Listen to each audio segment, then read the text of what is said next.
Oi, pessoal. Hoje o tema que eu escolhi para falar é por uma razão bem pessoal, tá? Faz uma semana que a nossa família perdeu um companheiro, um anjinho de quatro patas, né? Depois de uma doença que evoluiu muito rápido, pegou a gente bem de surpresa. E como eu e a minha família nós estamos lidando com o luto da perda dele, eu resolvi, até como uma homenagem para o Sugar, né, o nosso saudoso, muito amado husky siberiano, falar um pouco desse luto um pouquinho diferente que é a morte de um pet. Como que a gente lida com isso, né? E né, que a gente sentindo na pele não é muito fácil, né? E como e se dá para superar, né? Até para, né, em nome dele, homenagem a ele, tentar ajudar um pouco a outras pessoas, né, passarem por essa experiência humana que é bem difícil, né? Então, quem já perdeu um cachorro, um pet, sabe que é uma dor real, é uma dor profunda essa perda, tá? Para muita gente, essa tristeza ela parece até um pouco exagerada, né? Principalmente para quem nunca teve um bichinho de estimação, mas a ciência ela já deixou claro em muitas vezes, né? O luto pela perda de um pet ele é legítimo, tá? E ele pode afetar a nossa saúde mental de formas bem intensas, né? De formas duradouras, de formas bastante complexas, né? Então, na psicologia de hoje em dia, especialmente quando você vai para uma abordagem mais humanista, mais de psicologia do apego, né, os cachorrinhos, os pets, eles são vistos não só como animais de estimação, mas como companheiros emocionais. A gente tem até os cãezinhos de suporte emocional, né? Eles estão presentes na nossa rotina, nos momentos de alegria, nos momentos de tristeza, e eles, por serem quem eles são, né, eles oferecem afeto incondicional para a gente. Então essa convivência do dia a dia, ela cria laços que são profundos, que são parecidos em muitos aspectos com laços que a gente cria com os nossos entes queridos até, né? Então já tem teorias, inclusive, dizendo que os cachorrinhos em particular, eles estão passando por um processo evolutivo aí, né? No sentido de entenderem, né, e entenderem entre aspas, né, e corresponderem até com mais precisão ao mundo físico e sentimental nosso, dos seres humanos, né? E falando de cadeira, né, no convívio que eu tive com o meu Sugar, né, com o meu husky de estimação, eu não duvido nem um pouquinho que de fato essa evolução seja verdadeira, esteja acontecendo, tá? Então, por tudo isso, a perda ela não é só a morte do animal, né? Ela é a ruptura de um vínculo afetivo forte, de um vínculo intenso, né?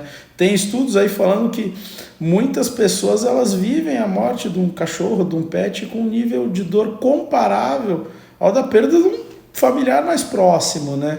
É comum que essas pessoas sintam tristeza profunda, tenham insônia, tenham alterações de apetite, tenham sensação de vazio e até quadros de depressão maior mesmo, né? Especialmente se você passa pela invalidação social do teu luto, né? Então, quando o pessoal, né, que está em volta de você minimiza a dor e começa a falar, ah, era só um cachorrinho, né? Não é só um cachorrinho, é um companheiro, né? E quando a gente parte para um outro ponto de vista dentro da psicologia também, você vai para a psicanálise, né? A perda do pet, ela toca em coisas muito íntimas nossas, assim, né? O Freud, né, no famoso texto Luto e Melancolia dele, de 1917, ele fala sobre como o luto ele é um processo de desligamento libidinal, né? Desligamento de energia vital. Ou seja, né, a gente necessariamente precisa tirar ou redirecionar essa energia emocional que a gente investe no objeto amado, né, que no nosso caso foi o nosso cachorrinho e pode ser o pet de quem está assistindo, né, para conseguir seguir em frente na vida, né? A morte do bichinho também pode reativar lutos antigos, né, e questões aí do inconsciente, de abandono, de outras perdas ou de impotência diante dos acontecimentos da vida, né? Em alguns casos, esse sofrimento ele vira uma melancolia, né? Ele vira um luto que ele não se resolve. E a pessoa ela acaba se identificando demais com o objeto que foi perdido, com o bichinho, né? E isso pode levar a um quadro depressivo mais grave, tá? Além disso, né, o pet ele pode representar para a pessoa uma figura do passado dela, uma figura importante, né? seja essa figura um cuidador, ou um filho, ou até uma parte idealizada de nós mesmos, né? A gente projeta muito do que a gente acha que é ideal no nosso pet, né? Então, essa perda pode provocar uma desorganização emocional muito funda, né? E que demanda uma elaboração simbólica, e para essa elaboração acontecer a gente precisa de tempo, tá? Do ponto de vista mais nosso, mais da psiquiatria, é importante a gente observar quando que esse luto ele deixa de ser um processo natural, saudável, e ele passa a configurar um quadro clínico psiquiátrico mesmo, né? Então, existe o chamado luto complicado, né, que pode vir aí acompanhado de alguns sintomas persistentes, né, como ansiedade, insônia, crise de pânico, isolamento social, até ideação suicida ou episódios depressivos graves a ponto de interferir muito, né, na funcionalidade da pessoa que sofreu a perda, né? Então, nesses casos, né, o acompanhamento com a gente na psiquiatria ele se faz indicado. Pode ter uma necessidade aí até da gente entrar com medicação, né? Especialmente aí se a perda do pet, do cachorrinho, ela vier somada a outros estressores, né? Então, você passou por uma outra perda humana recentemente, aí vem a perda do pet. Você tem um histórico de depressão que pode ser reativada pela perda. Você teve algum trauma anterior que a perda do pet deu gatilho para esse trauma, né? Então, a psiquiatria ela trata não como exagero o amor que a gente tem por um pet, né? Mas como uma parte da saúde emocional da pessoa mesmo, tá? Ah, mas e daí? Dá para superar essa perda? Como é que você supera isso? Superar talvez não seja a melhor palavra, tá? Superar a palavra um pouco pesada, porque o luto ele não é uma coisa que você vence, tá? Mas é uma coisa que você integra dentro de você, né? A ideia é você transformar essa dor em memória, né? Sofrimento numa narrativa, né? E a ausência numa presença simbólica, né? Até estou fazendo esse vídeo numa tentativa um pouco de fazer isso. Então, umas estratégias, né, que a psicologia, que a nossa prática psiquiátrica, né, recomenda. Né? Primeira coisa é permitir o sentimento. Né? Então, se precisar chorar, chora.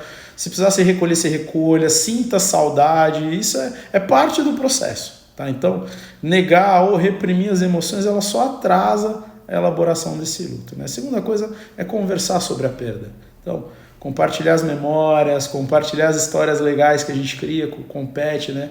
E expressar esse amor que a gente viveu é uma forma de você manter, pelo menos de forma simbólica, esse vínculo, tá? Terceira coisa é não ter pressa para substituir esse bichinho, né? Adotar outro cachorro, outro pet logo depois da perda. Você pode estar tentando abafar essa dor ou, né, no outro pet você querer um retorno do mesmo que você perdeu, né? Então espera o tempo necessário para que essa relação nova que você constrói com o novo bichinho não venha como uma negação da relação antiga, né? Quarta coisa, criar as cerimônias de despedidos, rituais, né? Então, escrever uma cartinha, montar um álbum de fotos, né? A cremação, você trazer as cinzas, né? Isso ajuda a dar um sentido para a perda, né? E a quinta coisa, se necessário, buscar apoio profissional, né? Então, os psicólogos, os psicanalistas podem ajudar na elaboração desse luto, principalmente se ele estiver impactando muito a tua vida, né? E se esse sofrimento for muito intenso, estiver te travando a vida, te impedindo de seguir em frente, né? Vem pra gente, vem pra psiquiatria, né? Que a gente pode muito ajudar você. Tá? Então, concluindo, né? Perder um pet, perder um cachorro é você perder uma fonte de amor incondicional. Você perde um parceiro de jornada e muitas vezes você perde uma parte muito importante da própria identidade, né? A gente precisa aceitar esse tipo de luto, validar, afinal de contas ele existe, acolher e tratar com o mesmo cuidado, o mesmo carinho que a gente dá para quem sofre outras perdas grandes, aí, perdas de pessoas também, né? A boa notícia é, com apoio, com tempo, com escuta, a gente consegue transformar o significado dessa dor e seguir em frente, sem nunca esquecer, mas aprendendo a conviver com a saudade e essa aperta. Então, se você passou por isso, ou conhece alguém que está passando por isso, você simplesmente gostou desse vídeo, deixa a curtida, compartilha, se inscreve aqui. Até o próximo, gente. E essa foi a minha homenagem pro nosso Sugar, pro nosso cachorrinho que partiu faz uma semana. Abraço, gente.